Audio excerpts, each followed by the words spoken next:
नमस्कार, स्वागत है आपका आवाज समाचार में। मैं हूं आपके साथ निकिता बागवान। देश और दुनिया की खबरें लेकर हाजिर है हम, लेकिन बुलेटिन की शुरुआत करेंगे हेडलाइंस से। आज हमने भारत और नॉर्डिक संबंधों को green technology and innovation strategic partnership का स्वरूप देने का निर्णय लिया है। नॉर्डिक देशों के साथ ग्रीन टेक्नोलॉजी में बढ़ाएंगे कदम। तीसरे इंडिया नॉर्डिक समिट के बाद साझा प्रेस कॉन्फ्रेंस में बोले प्रधानमंत्री मोदी, रिश्तों को नेक्स्ट लेवल पर ले जाएंगे। वैश्विक संकट को अवसर में बदलेगा Bharat. ASSOCHAM business reform summit में बोले वाणिज्य मंत्री पीयूष गोयल, इस साल $1 ट्रिलियन निर्यात का लक्ष्य। निफ्टी वीकली एक्सपायरी के दिन बाजार में उतार चढ़ाव। सेंसेक्स निफ्टी गिरावट के साथ बंद। मिड कैप स्मॉल कैप शेयरों में खरीदारी। PSU bank auto pharma index बढ़त पर बंद। ट्रंप की नई चेतावनी के बाद क्रूड में उतार चढ़ाव। 2% की तेजी के बाद नरमी। रुपए ने बनाया नया रिकॉर्ड निचला स्तर। डॉलर के मुकाबले $96.55 तक फिसला। सप्ताह में दूसरी बार बढ़े पेट्रोल डीजल के दाम। 90 पैसे प्रति लीटर की वृद्धि आज से लागू। शुक्रवार को ₹3 प्रति लीटर बढ़ी थी कीमतें। सुप्रीम कोर्ट ने नहीं बदला स्ट्रे डॉग्स पर अपना फैसला। एक बार पकड़े जाने के बाद वापस नहीं छोड़े जाएंगे भेगर कुत्ते। राज्यों को बुनियादी ढांचे में सुधार करने के दिए आदेश। पेट्रोल में 30% तक इथेनॉल की ब्लेंडिंग की तरफ एक और कदम। ब्यूरो ऑफ इंडियन स्टैंडर्ड ने तय किया E30 तक के मानक। डिस्टिलर्स एसोसिएशन ने नोटिफिकेशन का स्वागत किया।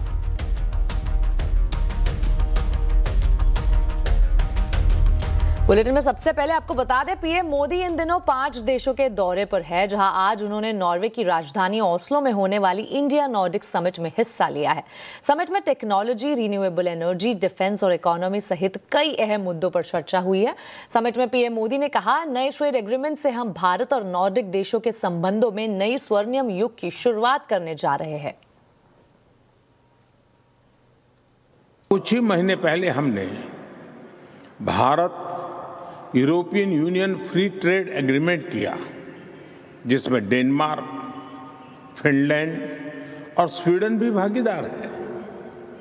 इन महत्वाकांक्षी ट्रेड एग्रीमेंट से हम भारत और नॉर्डिक देशों के साथ संबंधों में एक नए स्वर्णिम युग की शुरुआत करने जा रहे हैं। फ्रेंड्स, आज हमने भारत और नॉर्डिक संबंधों को green technology and innovation strategic partnership का स्वरूप देने का निर्णय लिया है। इस ग्रीन टेक्नोलॉजी पार्टनरशिप से हम आइसलैंड की जियोथर्मल और फिशरीज, नॉर्वे की ब्लू इकोनॉमी और आर्कटिक और सभी नॉर्डिक देशों की मैरीटाइम और सेंसिटिविटी में एक्सपर्टीज को, सस्टेनेबिलिटी की एक्सपर्टीज को भारत के स्केल के साथ जोड़कर पूरे विश्व के लिए एक बेहतर भविष्य सुनिश्चित करेंगे। अब बात करते हैं वेस्ट एशिया में चल रहे तनाव की, जहां अमेरिकी राष्ट्रपति डोनाल्ड ट्रंप ने ट्रूथ सोशल पर एक पोस्ट करते हुए जानकारी दी कि खाड़ी देशों के कहने पर यूएस ने ईरान पर होने वाली मिलिट्री स्ट्राइक रोक दी है। इस पर ज्यादा जानकारी के लिए बात करते हैं लक्ष्मण रॉय से। लक्ष्मण जी, बताइए, क्या लग रहा है, माहौल शांति की तरफ बढ़ रहा है या तनातनी बढ़ने वाली है? देखिए, दरअसल ये माहौल हर 12 घंटे पर बदल जा रहा है। कभी धमकी तो कभी नरमी जैसे बयान डोनाल्ड ट्रंप की तरफ से आ रहे हैं। कल तक ये था कि किसी बड़े हमले की तैयारी है अमेरिका और इजराइल की तरफ से ईरान के ऊपर, और इस तैयारी के बीच में सबको अंदेशा था कि कल पता नहीं क्या होने वाला है। और इस बीच आज सुबह सुबह डोनाल्ड ट्रंप ने भी ट्रूथ सोशल पे ये कहा कि हमने हमला टाल दिया है, वरना हम बड़े हमले करने को तैयार बैठे थे। हमला क्यों टाला, इसका यहाँ उन्होंने जिक्र किया कि खाड़ी के जो बाकी के देश हैं, कतर हो, यूएई हो, सऊदी अरबिया हो, इन लोगों ने रिक्वेस्ट किया कि हम लोग बातचीत कर रहे हैं, किसी ठोस नतीजे पर पहुंच जाएंगे, इसलिए फिलहाल आप हमला मत करिए। इसी कारण हमने ये हमला टाल दिया है। लेकिन हमला तो टाला है, लेकिन अगर बातचीत नहीं होती तो फिर भी हम दोबारा हमला को तैयार बैठे हैं। तो जो पुराना अंदाज पिछले 75 दिनों से चल रहा है डोनाल्ड ट्रंप का, उसी अंदाज में उन्होंने एक बार फिर से हमला टालने की बात की है। लेकिन ये हमला टालने की बात ऐसे समय में की गई है जब लगातार बैठकों का दौर चल रहा है। ईरान की तरफ से प्रस्ताव आते हैं, पाकिस्तान उस प्रस्ताव को लेकर के यूएस की तरफ जाता है, यूएस से फिर जवाब आता है, फिर ईरान के पास जाता है। तो मुझे लगता है कि अब दोनों पक्ष एक एक कदम पीछे हटने को तैयार हैं, क्योंकि युद्ध से दोनों को नुकसान हो रहा है और अंतर्राष्ट्रीय दबाव उल्टा बन रहा है। तो इस तरफ देखा जाए तो ये ट्रुथ सोशल पे अमेरिकी राष्ट्रपति ट्रंप का बयान एक सकारात्मक संकेत देता है कि आने वाले दिनों में फिलहाल कोई बड़ा हमला शायद ना हो और उस पूरे क्षेत्र में एक शांति बनी रहे। शुक्रिया लक्ष्मण जी इस पूरी जानकारी के लिए। अब आपको बता दें, एसोचैम के इंडिया बिजनेस रिफॉर्म समिट 2026 में केंद्रीय वाणिज्य एवं उद्योग मंत्री पीयूष गोयल ने कहा है कि दुनिया का भारत पर भरोसा बढ़ रहा है। देश में जीसीसी की बढ़ती संख्या इस बात का प्रमाण है। देश में इस वक्त 1800 से ज्यादा जीसीसी है और यहाँ करीब 20 लाख लोगों को रोजगार मिल रहा है। पीयूष गोयल ने साथ ही भरोसा दिलाया है कि प्रधानमंत्री नरेंद्र मोदी मौजूदा जियोपॉलिटिकल संकट से निपटने में कोई कोर कसर नहीं छोड़ेंगे और इस संकट को हम मौके में बदलेंगे। India and Prime Minister Modi have never let a crisis go by, and the situation in the world that was also discussed earlier is truly an opportunity, a moment of uncertainty, that we should engage more deeply with each other, find ways to strengthen our business processes and prepare ourselves in these uncertain times for a brighter and better future. और America Iran जंग ने पूरी दुनिया में आर्थिक तूफान ही ला दिया है। आज हम आवाज अड्डा में इसी पर चर्चा कर रहे हैं। मंदी या मौका? जरूर जुड़िए शाम 7:57 पर। बढ़ते अगली खबर की ओर। क्रिप्टो और दूसरे वर्चुअल डिजिटल एसेट्स यानी वीडीएस को लेकर कल संसदीय समिति की बैठक होने वाली है। इस बैठक में आखिर क्या हो सकता है, जानने के लिए बात करते हैं रोहन सिंह से। रोहन, बताइए क्या है समिति के एजेंडे में?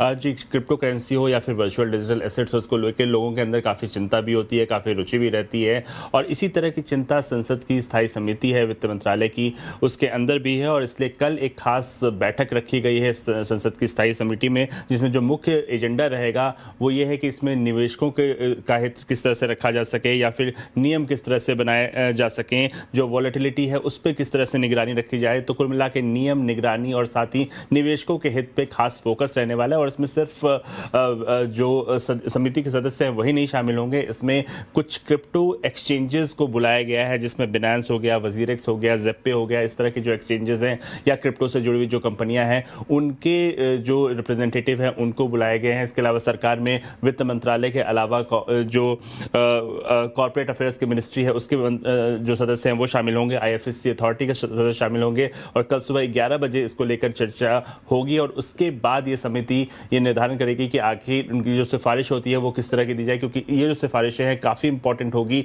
आगे के जो रेगुलेशंस बनेंगे क्रिप्टो को लेके या VDS को लेके, उसके लिए। रोहन, बहुत बहुत शुक्रिया इस पूरी जानकारी के लिए। अब आपको बता दें, पब्लिक प्लेस पर बेघर कुत्तों का डर नहीं सताएगा। सुप्रीम कोर्ट ने सार्वजनिक संस्थानों के परिसरों से बेघर कुत्तों को हटाने के निर्देश को वापस लेने की अर्जी खारिज कर दी है। कोर्ट ने स्कूल, अस्पताल और रेलवे स्टेशन से सभी बेघर कुत्तों को हटाने के अपने 25 नवंबर के आदेश में संशोधन करने से भी इनकार कर दिया है। इस पर ज्यादा डिटेल्स दे रहे हैं असीम मनचंदा। पिछले साल 25 नवंबर को सुप्रीम कोर्ट ने बेघर कुत्तों को लेकर के एक बड़ा आदेश दिया था। सुप्रीम कोर्ट ने जितने भी रोड्स हैं, स्कूल्स हैं, बस स्टैंड है, रेलवे स्टेशन है, यहाँ से बेघर कुत्तों को हटाने के निर्देश दिए थे। सुप्रीम कोर्ट के इस फैसले के खिलाफ कई सारी संस्थाएं सुप्रीम कोर्ट पहुंची और सुप्रीम कोर्ट से इस मामले पर पुनर्विचार करने के लिए कहा। सुप्रीम कोर्ट ने सबकी याचिकाओं पर सुनवाई की और अपना फैसला सुरक्षित रख लिया। आज सुप्रीम कोर्ट ने अपना फैसला सुनाया। सुप्रीम कोर्ट ने अपने फैसले पर दोबारा से विचार करने पर इंकार कर दिया। सुप्रीम कोर्ट ने यह भी कहा कि उन कुत्तों को वापस उन जगह दोबारा उसी लोकेशन पर नहीं छोड़ा जाएगा। सुप्रीम कोर्ट ने यह कहा कि बहुत सारे कुत्तों के काटने के मामले सामने आए हैं। एक आम आदमी को किसी राइट टू फ्रीडम है, वो किसी भी जगह पर बिना किसी डर के घूम सकता है, और कुत्तों के काटने के डर से वो अपनी किसी भी जगह पर नहीं घूम सकता, तो उसके जो फंडामेंटल राइट्स है उसका वायलेशन नहीं किया जा सकता। इसके अलावा सुप्रीम कोर्ट ने सभी हाई कोर्ट्स को निर्देश दिए कि जो गाइडलाइन सुप्रीम कोर्ट ने तय की है उनका पालन कराएं। हर एक राज्य के अंदर, हर एक राज्य में एक जिले के अंदर एक एनिमल बर्थ कंट्रोल सेंटर भी बनाया जाए। तो सुप्रीम कोर्ट ने साफ कर दिया कि अब इस मामले की सुनवाई सुप्रीम कोर्ट आगे नहीं करेगा। सभी हाई कोर्ट्स को इन निर्देशों का पालन कराना पड़ेगा। अगर किसी भी प्रकार का कोई उल्लंघन होता तो जो अधिकारी इसका उल्लंघन कर रहे हैं उनकी जवाबदेही इसके अंदर तय होगी। वहीं शहरों में बढ़ती आवारा कुत्तों की समस्या पर लोक अभियान के संस्थापक और पूर्व मंत्री विजय गोयल ने कहा है कि सुप्रीम कोर्ट के फैसले के बाद अब RWA को एक्टिव होने की जरूरत है। उन्होंने कहा है कि अब उन्हें कोर्ट को बताना चाहिए कि कहां पर आदेशों का पालन हो रहा है और कहां पर नहीं। सुप्रीम कोर्ट ने साफ तौर से राइट टू लिव और राइट टू लिबर्टी सिक्योरिटी की बात की है, जो फंडामेंटल राइट है, कि भाई अब आवारा कुत्तों के कारण आप ह्यूमन के राइट्स नहीं छीन सकते हैं आप जाके। और उन्होंने साफ तौर से कहा है कि भाई पिछले दिनों के अंदर काटने की मामले बहुत ज़्यादा बढ़ गए हैं, लाखों की संख्या में है। तमिलनाडु का उन्होंने एग्जाम्पल दिया कि पिछले साल भर के अंदर 2 लाख से ज़्यादा काट लिया। और मैं कहता हूँ पूरे देश के अंदर कम से कम 1 करोड़ लोगों को डॉग बाइट का शिकार होना पड़ा हुआ होगा। चलिए अब बात करते हैं आज के बाजार की। निफ्टी वीकली एक्सपायरी के दिन बाजार में उतार चढ़ाव रहा है। सेंसेक्स निफ्टी गिरावट के साथ बंद हुआ है। निफ्टी बैंक ऊपरी स्तर से फिसलकर बंद हुआ है। मिड कैप और स्मॉल कैप शेयरों की अगर बात करें तो वहां खरीदारी रही है। कैसे रहा है आज के बाजार का हाल, बता रही है कंचन नौटियाल। तो हफ्ते का दूसरा कारोबारी दिन, बाजार के मूड माहौल की बात करी जाए तो काफी ज्यादा साइडवेज मोमेंटम आज बाजार में हमें देखने को मिला है। निफ्टी की फ्लैट क्लोजिंग हम बोल सकते हैं ऑलमोस्ट देखने को मिली है। बैंकिंग शेयर्स में हालांकि थोड़ा सा जो प्रेशर है वो बनता हुआ दिखाई दे रहा था, लेकिन मिड कैप और स्मॉल कैप में अच्छी रिकवरी जो है आज के सत्र में देखने को मिली है। इनफैक्ट अगर हम स्टॉक स्पेसिफिक एक्शन भी बोले तो काफी ज्यादा वॉलेटाइल यहाँ पे भी देखने को मिला है। काफी सारे पॉकेट्स ऐसे हैं जिसने एक अच्छा परफॉर्मेंस दिखाया है, लेकिन काफी सारे पॉकेट्स ऐसे भी हैं जहां पे हमें हायर लेवल से वापस से एक जो बिकवाली है वो आती हुई दिखाई दी। सेक्टर स्पेसिफिक अगर हम देखें तो PSU बैंक में अच्छा रुझान बना हुआ था। IT आज 3.5% की तेजी के साथ बंद हुआ है। कैपिटल मार्केट में शानदार तेजी थी। बट अगर हम फ्लिप साइड की बात करें तो डिफेंस में एक जो प्रेशर है वो बनता हुआ दिखाई दिया। FMCG फ्लैट क्लोजिंग और फाइनेंशियल भी थोड़े से दबाव के साथ कामकाज करते हुए दिखाई पड़े हैं। निफ्टी की अब स्टॉक की बात करी जाए तो बढ़ने वालों में इन्फोसिस, HCL टेक महिंद्रा सबसे इंपॉर्टेंट आज IT सेक्टर ही था और काफी बस में भी बना हुआ था। जो सैलरी हाइक है उसको लेके TCS की तरफ से जो अनाउंसमेंट आया है और इसके अलावा इटर्नल रिपोर्ट आई है लारा की तरफ से, उसके बाद ये जो बज़ है वो हमें देखने को मिला है।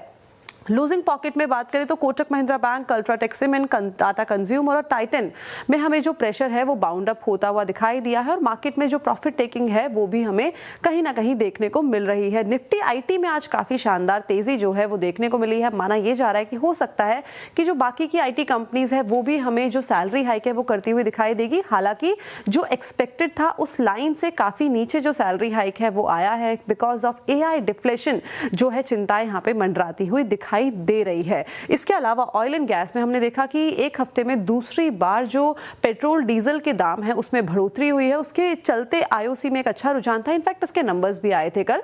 नंबर्स के बाद भी ये जो तेजी है वो देखने को मिली है। IGL, HPCL और गुजरात गैस भी इसी बस के चलते आज शानदार तेजी करते हुए नजर आए। तो ओवरऑल हम बोले तो एक साइडवेज मोमेंटम और कुछ पॉकेट्स के लिए काफी अच्छा रहा है। पश्चिम एशिया में बढ़ते तनाव और अमेरिकी राष्ट्रपति डोनाल्ड ट्रंप की नई चेतावनी के बाद फिर से बाजार में हलचल मचा दी है। एक तरफ क्रूड में उतार चढ़ाव जारी है तो दूसरी ओर रुपया रिकॉर्ड निचले स्तर पर पहुंच गया है। आज डॉलर के मुकाबले रुपया 96 रुपये 53 पैसे तक फिसल गया। क्रूड से लेकर रुपए तक मची इस हलचल के पीछे आखिर वजह क्या है और कब तक जारी रह सकती है उथल पुथल, बता रही है मेरी सहयोगी मनीषा गुप्ता। सबसे मुश्किल वही जवाब है यहाँ पर कि किस तरह से और कितनी देरी तक हम यहाँ पर ये चलता हुआ देखेंगे। लेकिन जिस तरह से रुपए में गिरावट देखने को मिली है और 96.5 तक ही हमने यहाँ पर रुपए को आता हुआ देखा है। ज़्यादातर बैंक्स, ब्रोकरेजेस, ट्रेजरीज, फॉरेक्स वालों से जिनसे भी हमारी बात हुई है उनका कहना है कि रुपये में इतनी जल्दी गिरावट आएगी ये किसी ने भी यहाँ पर एक्सपेक्ट नहीं किया था। ज़्यादातर लोग मान रहे थे कि 95.5 के आसपास रुपया यहाँ पर थम जाएगा। लेकिन क्लियरली एक बहुत ही लिमिटेड इंटरफेरेंस हमने यहाँ पर RBI की तरफ से आता हुआ देखा है उसका भी यहाँ पर असर है, और बाकी जो सारे हम क्यूज देख रहे हैं वो तो इन एनी केस यहाँ पर रुपए को नीचे पुश कर ही रहे हैं। रुपया जैसे कि हम लगातार कहते रहे हैं इमर्जिंग मार्केट्स में सबसे वर्स्ट परफॉर्मिंग करेंसी के तौर पर यहाँ पर उभरा है। इस साल की शुरुआत 90 के आसपास हुई थी और 96.5 पर हम ऑलरेडी हैं और आधा भी साल यहाँ पर नहीं हुआ है, तो 6.5 रुपए की गिरावट के साथ इस साल में अब तक यहाँ पर कारोबार है। कच्चे तेल में लगातार तेजी है, करीबन 80% की बढ़त कच्चे तेल में जो देखने को मिली है उसका सीधा असर रुपए पे है, क्योंकि अपनी ज़रूरत का 85-90% कच्चा तेल हम इंपोर्ट करते हैं, अपनी ज़रूरत का 60% कुकिंग जो गैस है वो हम इंपोर्ट करते हैं। तो ये बड़े बड़े बिल्स हैं जो पे करने हैं। फिजिकल डेफिसिट इस वजह से यहाँ पर पूरा मिस कैलकुलेशन में है। अगर आप इसी के साथ साथ करंट अकाउंट डेफिसिट को देखें वहाँ पर भी चिंताएं हैं। एंड इवन एज पिछले एक हफ्ते में काफ़ी सारे मेजर्स हमने सरकार की तरफ से आते हुए देखे हैं, इंपोर्टिंग कमोडिटीज़ स्पेशली जो नॉन एसेंशियल है, सोना चांदी जैसा, लेकिन उसके बावजूद भी यहाँ पर रुपए में गिरावट है। अब माना यह जा रहा है कि अगर तो स्ट्रेट ऑफ हॉर्मुज़ खुल जाता है, चीज़ें वहाँ पर सुलझ जाती हैं, जो कच्चा तेल है $100 के नीचे आ जाता है, तो हम रुपए में एक एप्रिसिएशन देखेंगे। लेकिन अगर यही स्थिति आगे जाकर बरकरार रहती है तो शायद 97-98 तक भी यहाँ पर रुपया बिगड़ सकता है। आईटी शेयरों में आज तूफानी तेजी देखने को मिली है। निफ्टी आईटी इंडेक्स 3% से ज्यादा चढ़ा। आईटी सेक्टर में सबसे ज्यादा बढ़त कोफोर्ज में। दरअसल CLSA ने कोफोर्ज पर बुलिश रिपोर्ट निकाली है। क्या कहा है रिपोर्ट में, बता रही है श्रेया ठाकुर।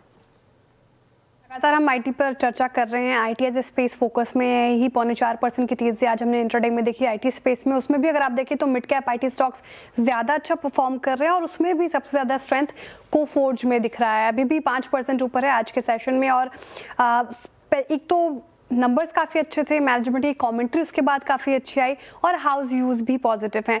ताज़ा रिपोर्ट CLSA की काफ़ी बुलिश साउंड कर रहे हैं।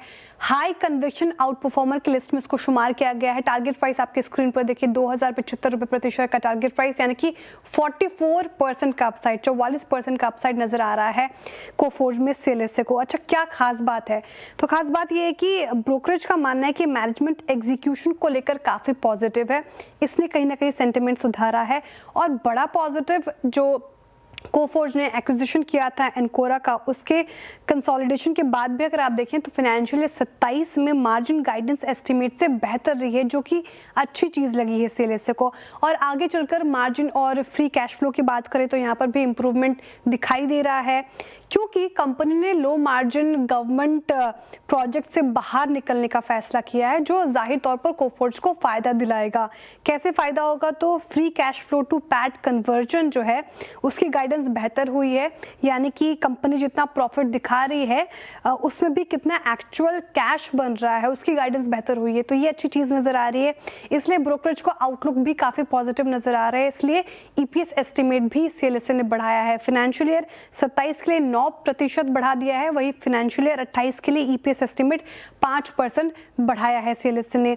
इतना ही नहीं, AI थीम भी जो है वो भी काफ़ी पॉजिटिव लग रही है। कोफोर्ज तो AI को लेकर काफ़ी अग्रसर होकर कामकाज भी कर रही है। साथ ही उनका मानना है कि AI का बड़ा बेनिफिशियरी कोफोर्ज होगा, तो यहाँ पर ये एक पॉजिटिव चीज़ हो जाती है। तो स्ट्रॉन्ग ऑर्डर बुक, रेवेन्यू पर एम्प्लॉय बेहतर होना, साथ ही एबिट मार्जिन एक्सपेंशन भी होना, ये तमाम चीज़ें कोफोर्ज को पसंदीदा स्टॉक बना रहा है मिड कैप आईटी स्पेस में। तो कोफोर्ज पर ये बुलिश रिपोर्ट आज 5% अप है। इंट्राडे में 7% की तेजी हमने देखी है और 12 महीने में 44% का अपसाइड पोटेंशियल CLSA देख रहे हैं।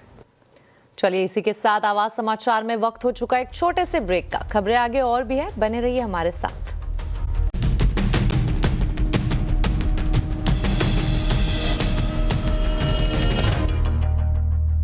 ब्रेक के बाद फिर एक बार स्वागत है आपका आवाज समाचार में। पश्चिमी एशिया में जारी युद्ध और तनाव का असर अब आम लोगों की जेब पर भी देखने को मिल रहा है। वैश्विक ऊर्जा संकट के बीच देश में पेट्रोल और डीजल की कीमतों में फिर बढ़ोतरी हुई है। एक हफ्ते के भीतर दूसरी बार तेल कंपनियों ने ईंधन के दाम बढ़ाए हैं। इस बार पेट्रोल और डीजल करीब 90 पैसे प्रति लीटर महंगे हुए हैं। इससे पहले 3 दिन पहले ही दोनों ईंधनों के दाम 3 रुपए प्रति लीटर की बढ़ोतरी की गई थी। नई कीमतों के बाद राजधानी दिल्ली में पेट्रोल 98 रुपए 64 पैसे और डीजल 91 रुपए 58 पैसे प्रति लीटर पहुंच गया है। वैसे तो पेट्रोल डीजल के दाम अभी थोड़े थोड़े बढ़ रहे हैं, लेकिन अगर पूरी दुनिया का हाल देखा जाए और थोड़ा गणित लगाया जाए तो भारत में आप और हम महंगे पेट्रोल डीजल की मार से काफी हद तक बचे हुए हैं। कैसे हुआ है ये बताने के लिए हमारे साथ है economic policy editor Lakshman Roy. Lakshman ji, बताइए आखिर कैसे संभव हुआ है ये कि हम पेट्रोल डीजल की मार से अभी तक बचे हुए हैं? देखिए, दरअसल पेट्रोल डीजल की जो कीमतें बढ़ रही हैं, दो बार से जो आपने जिक्र किया, उसको अगर पूरे परिप्रेक्ष्य में देखा जाए, कॉन्टेक्स्ट में देखा जाए, तो ये समझ में आया कि पेट्रोल डीजल की कीमतें हमारे यहाँ उतनी नहीं बढ़ी जितना कि बढ़ाना ज़रूरी था। इसका दो उदाहरण है। पहला उदाहरण यह है कि दुनिया के बाकी देशों में देखिए क्या हुआ। अगर दुनिया के बाकी देशों में देखें आप, तो कई देशों में पेट्रोल डीजल की कीमतें 20% से लेकर के 80% तक बढ़ी हैं। मिसाल के तौर पर म्यांमार में 90%, यूएई में 86%, अमेरिका में 45% पेट्रोल डीजल की कीमतें बढ़ी हैं। लेकिन भारत में बढ़ोतरी सिर्फ और सिर्फ अभी तक 4% की गई है। और इसका एक और दूसरा पहलू काफ़ी दिलचस्प है। 2021 से लेकर 2026 के बीच 4 बार पेट्रोल डीजल पे कटौती की गई है ड्यूटी में। उस जो कटौती की गई है वो दरअसल वहाँ पे राहत दी गई, एक तरीके से पेट्रोल डीजल को सस्ता करके, या फिर पेट्रोल डीजल की कीमतों में बढ़ोतरी रोकने के लिए कटौती की गई। इस कटौती के बावजूद ऐसा नहीं है कि सारी स्थिति काफ़ी समान है। जो ऑयल मार्केटिंग कंपनियां हैं, जो पेट्रोल डीजल बेचती हैं, उनके ऊपर अभी भी इसका बोझ काफ़ी ज़्यादा पड़ता है, जो सरकार चुकाती है। तो सरकार ने करीब अभी तक 30,000 करोड़ रुपए का बोझ यहाँ पर उठाया है, ताकि आम जनता पर पेट्रोल डीजल की बढ़ी कीमतों का बोझ ना पड़े। और ये 76 दिनों तक, जब से पूरा संकट शुरू हुआ है, तब से लगातार दबाव बन रहा था कि पेट्रोल डीजल की कीमतें बढ़ाई जाए, लेकिन 76 दिनों तक सरकार ने कोई बढ़ोतरी नहीं की, जबकि दुनिया के बाकी में काफ़ी ज़्यादा यहाँ बढ़ोतरी की गई। एक और ध्यान देने वाली बात है कि जिन राज्यों में वैट यानी वैल्यू एडेड टैक्स ज़्यादा है, उन राज्यों में पेट्रोल डीजल की कीमतें काफ़ी ज़्यादा हैं। मिसाल के राज्यों में, मिसाल के तौर पर आंध्र प्रदेश में 113 रुपये प्रति लीटर, तेलंगाना में 110 रुपये, गुजरात यूपी में जहाँ सिर्फ 95 रुपये प्रति लीटर है, क्योंकि यहाँ पर वैट काफ़ी कम है। जो वैट वाले हैं उस पर ज़्यादा है। तो अब मुझे लगता है कि जिम्मेदारी राज्य सरकारों की बनती है कि वो अपने यहाँ वैट में कटौती करे, ताकि आम लोगों को यहाँ पर राहत मिलता हुआ दिखे। लक्ष्मण जी, बहुत बहुत शुक्रिया पेट्रोल डीजल का ये गणित समझाने के लिए। पेट्रोल में 20% से ज्यादा इथेनॉल की ब्लेंडिंग का रास्ता साफ हो सकता है। ब्यूरो ऑफ इंडियन स्टैंडर्ड ने E30 तक के स्टैंडर्ड नोटिफाई कर दिए हैं। ऑल इंडिया डिस्टिलरीज एसोसिएशन ने नोटिफिकेशन का स्वागत भी किया है। इस पर ज्यादा जानकारी दे रहे हैं संवाददाता असीम मनचंदा।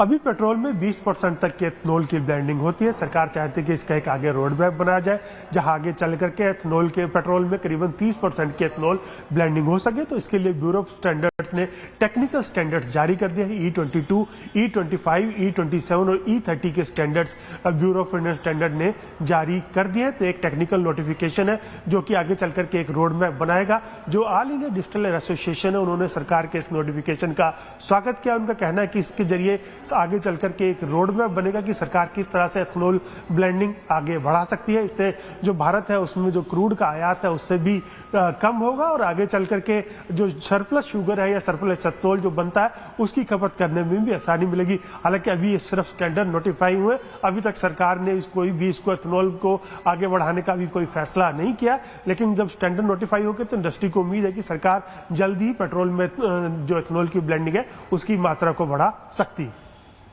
चलिए अब आपको बता दें, दिल्ली या गुरुग्राम से जेवर एयरपोर्ट जाने के लिए जल्द ही लोगों को पूरे नोएडा को पार करने की जरूरत नहीं होगी। दिल्ली के बड़े हिस्से को ट्रैफिक जाम से निजात दिलाने के लिए DND से फरीदाबाद होते हुए जेवर एयरपोर्ट तक हाई स्पीड कनेक्टिविटी पर काम हो रहा है। ये 6 lane access control highway Delhi, Uttar Pradesh और हरियाणा के लोगों को राहत देगा। सड़क परिवहन मंत्री नितिन गडकरी ने आज इस एक्सप्रेसवे के काम का जायजा लिया है और इस पर ज्यादा जानकारी दे रहे हैं संवाददाता रोहन सिंह। दिल्ली NCR के लोगों को ट्रैफिक से मुक्ति दिलाने की एक कोशिश है। ये है 6 लेन एक्सेस कंट्रोल हाईवे, जो कि दिल्ली के कई सारे इलाकों में जो अभी सब ट्रैफिक की समस्या है उसका एक समाधान बनेगा। और सबसे खास बात है, ये कनेक्टिविटी मजबूत बनाएगा यहाँ डीएनडी के जिस क्षेत्र में मैं यहाँ पे हूँ, यहाँ से फरीदाबाद और फरीदाबाद से जेवर की यहाँ पे कनेक्टिविटी इसे सुनिश्चित करेगा। अभी अगर आपको जेवर एयरपोर्ट जाना है तो आपको यहाँ पूरा जो नोएडा है उसे क्रॉस करते हुए जाना पड़ता है। यहाँ देखिए, यहाँ डिस्टेंस भी कम हो रहा है, करीब 12 किलोमीटर डिस्टेंस यहाँ पे कम होगा, समय बचेगा। और बहुत सारे ऐसे इलाके हैं दिल्ली के जहाँ पे जो ट्रैफिक लगता है इसकी वजह से उससे मुक्ति मिलेगी। मसलन कालिंदी कुंज, आश्रम, मथुरा रोड पे आप देखें बहुत सारा ट्रैफिक लगता है, उससे आपको यहाँ पे मुक्ति देखने को मिलेगी। साथ ही इसकी कुछ खासियत बताएं तो एक 9 किलोमीटर का यहाँ पे जो एलिवेटेड स्ट्रेच है वो state of the art facility से बनाया गया है, जो आसपास के जो तमाम इलाके हैं उनको ट्रैफिक से मुक्ति दिलाएगा। 3 राज्यों को इससे फायदा होने वाला है, दिल्ली, हरियाणा और उत्तर प्रदेश। साथ ही बाद में ये जो दिल्ली मुंबई एक्सप्रेसवे है ये उसका पार्ट बनेगा। जेवर एयरपोर्ट की कनेक्टिविटी को जो है ये मजबूत बनाएगा। और एक और खासियत, यहाँ एक बहुत ही अच्छा एक सिग्नेचर ब्रिज बन रहा है, आर्च ब्रिज बन रहा है, जो कि अपने आप में बहुत अनोखा होगा। और एक और चीज, बहुत ही पर्यावरण के अनुकूल है ये, क्योंकि जो गाजीपुर लैंडफिल है उसका जितना कचरा है वो उसमें काफी हद तक इस्तेमाल किया जा चुका है। तो लगभग ये बन के तैयार है। जो सरकार की कोशिश है अर्बन डीकंजेशन प्लान के तहत, करीब 1.25 लाख करोड़ का ये प्लान है कि दिल्ली के लोगों को ट्रैफिक से मुक्ति मिले, जो बाहरी ट्रैफिक है वो बाहर ही चला जाए। तो उसकी कोशिशों में भी एक हिस्सा बनने जा रहा है ये। रोहन सिंह, दिल्ली। चलिए, इसी के साथ आवाज समाचार में अभी के लिए इतना ही। आप देखते रहे CNBC आवाज और अपडेटेड रहे खबरों पर हमारे सोशल मीडिया हैंडल्स के जरिए। नमस्कार।